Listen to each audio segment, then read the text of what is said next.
Assalamualaikum warahmatullahi wabarakatuh. Selamat pagi anak-anakku sekalian. Pada video kali ini kita akan membahas materi kelas 12 semester genap kurikulum kondisi darurat COVID-19. Yang mana pada kurikulum COVID ini untuk kelas 12 semester 2 itu hanya terdiri dari 2 KD atau 2 bab, yaitu bab 6 radiasi gelombang elektromagnetik dan bab 7 itu tentang fisika inti atau inti atom. Nah, pada video ini kita akan bahas bab 6-nya, yaitu radiasi gelombang elektromagnetik.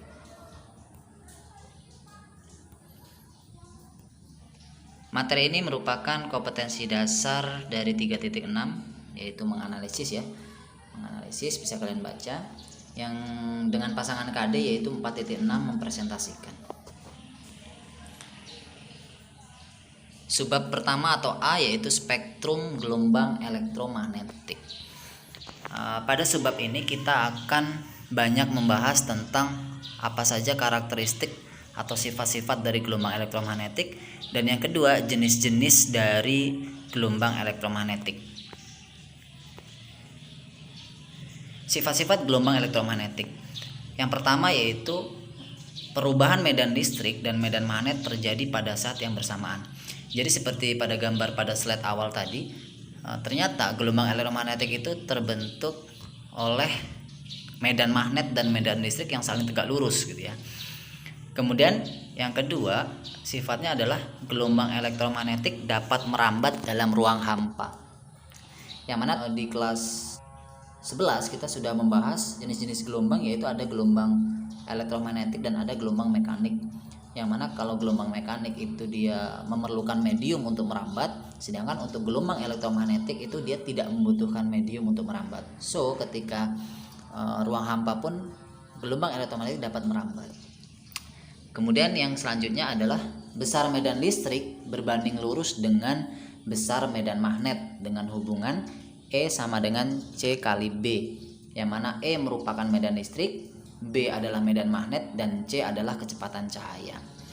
Sifat yang keempat yaitu arah medan listrik dan medan magnet saling tegak lurus, dan arah keduanya tegak lurus terhadap arah rambat gelombang, seperti yang saya sampaikan pada sifat yang pertama tadi. Kemudian yang berikutnya yaitu gelombang elektromagnetik merupakan gelombang transversal yang terbentuk atau terdiri di atas bukit dan lembah. Dan sifat yang selanjutnya yaitu gelombang elektromagnetik dapat mengalami polarisasi atau pengkutupan, kemudian pemantulan atau refleksi, pembiasan refraksi, interferensi atau penggabungan, serta pelenturan atau difraksi. Yang kedua yaitu spektrum gelombang elektromagnetik atau jenis-jenis dari gelombang elektromagnetik. Ini bisa dilihat. Jadi untuk spektrum gelombang elektromagnetik ini digolongkan atau dibedakan berdasarkan panjang gelombang, frekuensi atau energi yang dimiliki dari gelombang elektromagnetik tersebut. Kurang lebih ada 7 gelombang elektromagnetik, yaitu gelombang radio, gelombang mikro, kemudian inframerah, cahaya tampak, sinar UV, sinar X, dan terakhir yaitu sinar gamma. Subbab berikutnya yaitu B, manfaat dan bahaya radiasi gelombang elektromagnetik. Nah, radiasi gelombang elektromagnetik ini banyak dimanfaatkan dalam dunia teknologi. Namun di sisi positif tersebut ternyata gelombang elektromagnetik juga memiliki dampak atau bahaya. Nah, kita akan coba gali apa saja manfaat dan bahaya pada sub materi atau subbab ini. Ini kurang lebih seperti ini ya. Ada radio. Nanti kita bahas lebih dalamnya. Yang pertama yaitu gelombang radio. Gelombang radio ini banyak digunakan di dunia pertelekomunikasian. Itu digunakan untuk komunikasi jarak jauh dan pendek. Kemudian radio, TV. Kemudian yang berikutnya yaitu gelombang mikro. Gelombang mikro atau microwave di sini banyak dimanfaatkan untuk pemanas atau oven ya. Jadi ada microwave oven, dan ada juga dipakai untuk radar, radio detection and ranging. Nah, kalau untuk microwave ini dia banyak dimanfaatkan di rumah tangga untuk menghangatkan. Jadi radiasi dari gelombang mikro ini akan menimbulkan panas. Nah, panas inilah yang nanti akan membuat makanan itu yang di dalam ovennya itu akan menjadi hangat dan matang. Kemudian gelombang mikro juga bisa digunakan untuk radar. Nah, radar ini dia digunakan untuk menentukan posisi suatu objek. Nah, ini biasa digunakan dalam dunia penerbangan dan pelayaran sebagai pemandu agar tidak menabrak objek lain. Ini microwave-nya ya, oven microwave-nya seperti itu. Kemudian ini untuk menara radarnya. Kemudian yang ketiga yaitu sinar inframerah, atau bisa kita juga sebut dengan infrared gitu ya. Nah, ini banyak digunakan sebagai remote control, baik itu televisi, kemudian AC, banyak ya di kehidupan kita sehari-hari yang menggunakan remote control, atau permainan atau mainan yang berbasis remote control juga banyak. Nah, selain digunakan untuk remote control, ternyata infrared atau inframerah ini juga bisa digunakan untuk mendiagnosis suatu penyakit dalam tubuh, serta bisa digunakan juga untuk terapi penyembuhan. Nah, radiasi inframerah ini ketika dipancarkan ke kulit itu dapat digunakan untuk melancarkan peredaran darah, sehingga aliran oksigen dan nutrisi yang bermanfaat bagi tubuh itu dapat dengan lancar mencapai seluruh organ tubuh kita. Makanya salah satu pemanfaatannya yaitu digunakan untuk terapi penyembuhan. Kemudian gelombang elektromagnetik yang berikutnya yaitu sinar tampak atau cahaya tampak. Nah, ini cahaya tampak sendiri itu terdiri dari beberapa warna ya. Ada merah, jingga, kuning, hijau, biru, nila, dan ungu. Nah, cahaya-cahaya inilah yang membantu kita ketika melihat gitu ya. Jadi yang kita lihat sekarang ini baik itu daun, pohon, segala macam itu juga karena adanya cahaya tampak. Kemudian selanjutnya yang kelima yaitu sinar UV atau ultraviolet, atau bisa juga disebut dengan ultra ungu gitu ya. Jadi kalau untuk sinar ultraviolet ini bisa digunakan dalam dunia kesehatan atau dunia kedokteran itu sebagai alat-alat bedah untuk kedokteran.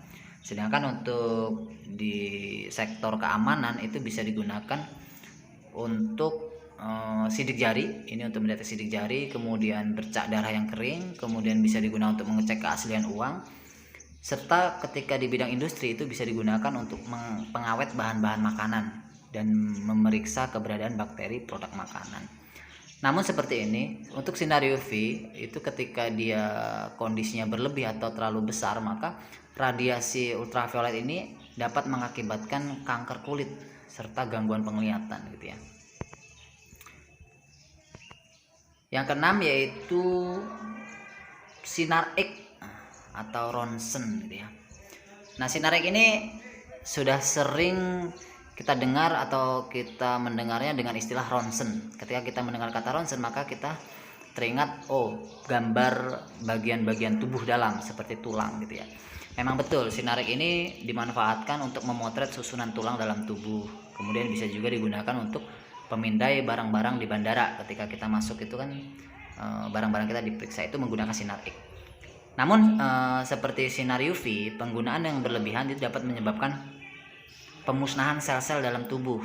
Kemudian bisa menyebabkan perubahan struktur genetik suatu sel, kemudian bisa menyebabkan kanker, kemudian rambut rontok, kulit merah, dan berbisul.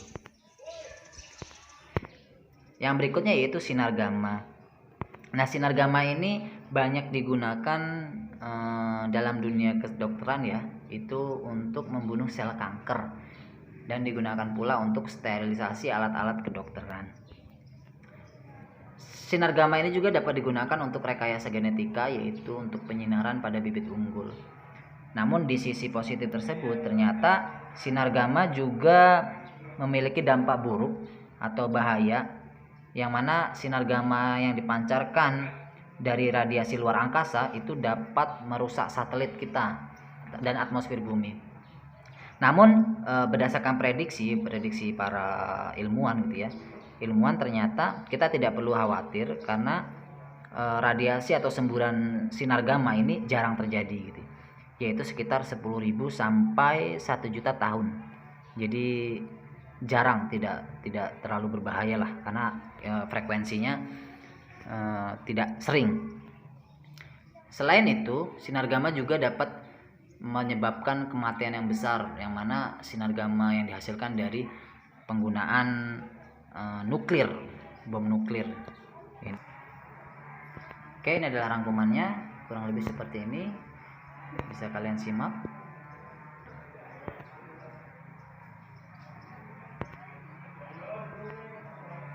Ini adalah referensi pada materi kali ini. Cukup sekian video kita tentang radiasi gelombang elektromagnetik. Semoga video ini bermanfaat. Bapak akhiri, assalamualaikum warahmatullahi wabarakatuh.